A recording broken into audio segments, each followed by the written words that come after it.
Hello, church family. We are the Fikes, and we're just going to share a quick story with you guys on how Christ has really shown himself in our lives in the last year.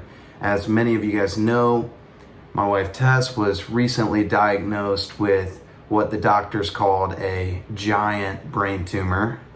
So it didn't fit the scale of small, medium, and large. It was what they called giant. And it was a challenging time, but I think we can say, looking back at it, that Christ really had his hand in the whole situation. So I was diagnosed in June of 2019 with this tumor called an acoustic neuroma. It was 4 centimeters in diameter, so it was on the giant scale, as the doctor described. But in the weeks leading up to surgery, there were 3 specific prayer points that we had. And they had to do with the risks from the surgery and the risks that obviously the tumor would cause. And so the first one was that I had a risk of the right side of my face being completely paralyzed.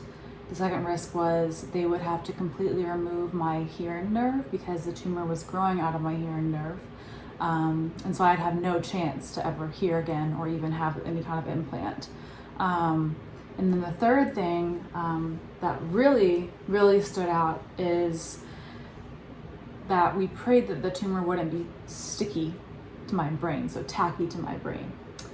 So we think we had over 3,000 people praying and interceding for us during this time. And so the day came of surgery and went through a 10-hour surgery, and I woke up, and the first thing I remember is my mom leaning over the bed and saying they got the entire tumor out, and the doctor said it acted like it wanted to come out.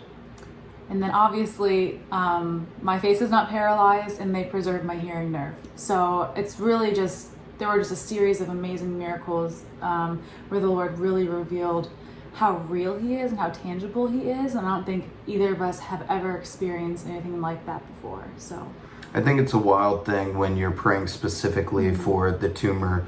We prayed specifically, we wanted the tumor to crawl out. And I remember we were getting updates from the surgeon, and none of them were real, there wasn't a lot of substance in the updates. It's, oh, we're removing tumor.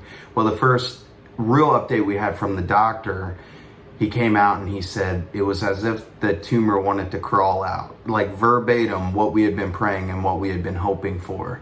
And so it really wrecks you when you realize that God is intentionally involved in our lives and cares about what we pray and what we want and the desires of our heart. And I think for the both of us, that's a great example within this last year of how God really showed himself faithful in our lives.